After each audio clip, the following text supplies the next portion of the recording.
morning students, welcome back to online classes. This video is for class first and subject is English reader. बेटे as you know we were doing chapter 9. हम लोग chapter 9 कर रहे थे. chapter 9 में हम लोग हार्ड वर्ड टिक कर चुके हैं और chapter 9 की रीडिंग भी कंप्लीट कर चुके हैं. आई होप आप लोगों ने रीडिंग कंप्लीट कर ली होगी और आपको वर्ड्स को कैसे प्रोनाउंस करते हैं ये आपने सीख लिया होगा. तो आज हम चैप्टर 9 का ट्रांसलेशन करेंगे. What we will do, we will translate chapter 9. Clear? So take out your books and open chapter 9. Here on page number 59 it is chapter 9.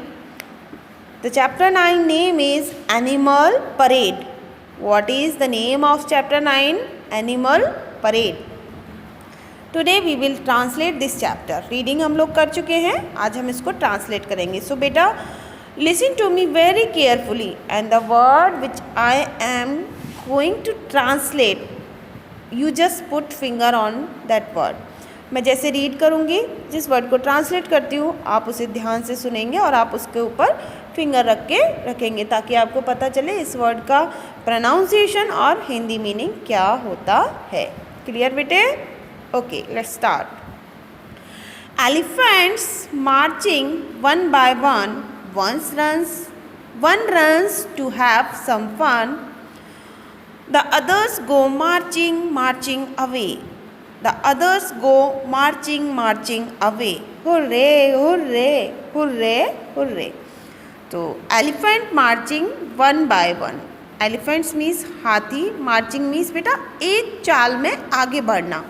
कदम ताल भी आप उसे कह सकते हो. एक ताल में, एक ही कदम में, जैसे एक चाल में सीक्वेंस रहेगा उसमें. वन बाई वन एलिफेंट्स एक चाल में वन बाई वन आगे बढ़ रहे हैं, एक एक करके आगे बढ़ रहे हैं. One runs to have some fun. एक एलिफेंट जो है ये वाला, one runs to have some fun, एक दौड़ता है टू हैव सम फन, कुछ फन करने के लिए, कुछ हंसी मजाक का, कुछ हास्य करने के लिए, मस्ती करने के लिए आगे दौड़ता है. रन्स मीन्स दौड़ना. ठीक है. नेक्स्ट है the others go marching away. और जो दूसरे हैं, सी अदर्स मीन्स दूसरे, गो मार्चिंग अवे, वो क्या करते हैं? आगे बढ़ते रहते हैं, आगे बढ़ते रहते हैं. ठीक है. The others go marching away, और आगे मार्चिंग करते हुए आगे बढ़ते हैं, यानी एक ही कदम चाल में आगे बढ़ते हैं. Hurray hurray. बेटा ये जब हम किसी चीज़ को देखकर बहुत खुशी होती है ना तो ऐसी आवाज़ आती है.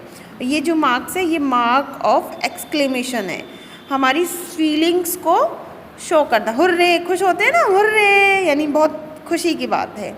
ठीक है. नेक्स्ट है बेटा tigers marching in twos and twos. देखो टाइगर मार्च कर रहे हैं टू. वही सेम मार्चिंग मीन्स कदम चाल.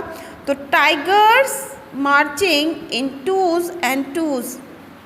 टाइगर्स जो है वो two, elephants one, tigers two चल रहे हैं, टू मार्चिंग कर रहे हैं. टू के आप कह सकते हैं पेयर में मार्चिंग कर रहे हैं. One runs to clean his shoes. एक जो है वो दौड़ता है टू क्लीन हिज शूज़, अपने जूते साफ करने के लिए. The others go marching away. और जो दूसरे हैं वो मार्चिंग करते रहते हैं, यानी आगे बढ़ते रहते हैं. गॉट इट बेटे? The others go marching away, और जो दूसरे हैं वो मार्चिंग करके आगे बढ़ते रहते हैं. ठीक है बेटे? हुर्रे हुर्रे हुर्रे, वही बहुत खुशी होती है उसको. ठीक है. Monkeys marching 3 by 3. मंकी जो है वो कितने में चलते हैं? 3 चलते हैं.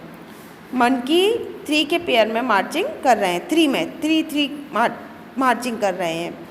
One runs to climb a tree. एक ये देखो, see this one runs to climb a tree. एक जो है वो पेड़ पर चढ़ने के लिए दौड़ता है। The others go marching marching away. और जो दूसरे हैं वो मार्च करके आगे बढ़ते हैं। ठीक है, आगे बढ़ते हैं। The others go marching marching away. और दूसरे जो हैं वो मार्चिंग करके आगे बढ़ते हैं। Hurray hurray hurray hurray. ये हमारी खुशी को व्यक्त करता है, जो राइटर है उसकी खुशी को व्यक्त करता है हुर्रे। जैसे कि एक और वर्ड है अलास, तो वो दुख को व्यक्त करता है। ठीक है, ये वर्ड्स हमारी सडन फीलिंग को व्यक्त करने के लिए यूज़ किए जाते हैं। ठीक है, पर्टिकुलरली इनका कोई मतलब नहीं होता, लेकिन इन वर्ड से हुर्रे मीन्स खुशी, खुशी को प्रदर्शित करना, अलास मीन्स दुख को प्रदर्शित करना, दुख को व्यक्त करना। ठीक है, नेक्स्ट है बेटा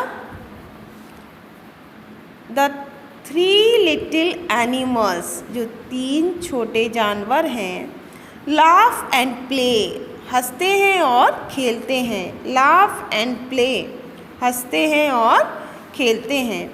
while the others go marching marching away. जबकि जो दूसरे हैं वो मार्च करते हुए आगे बढ़ते हैं। While the others go marching marching away. जबकि दूसरे हैं वो मार्च करके आगे बढ़ते हैं। हुर्रे हुर्रे हुर्रे, उनको बहुत खुशी होती है। आई होप ये चैप्टर आपको अच्छे से समझ आ गया होगा। ठीक है बेटे, आप भी वीडियो देख के ट्रांसलेशन करने की कोशिश करें और एक एक वर्ड का पर्टिकुलर मीनिंग समझने की कोशिश करें। नेक्स्ट वीडियो में इस चैप्टर की एक्सरसाइज हम लोग फिल करेंगे। ठीक है बेटे, till then stay safe, stay home.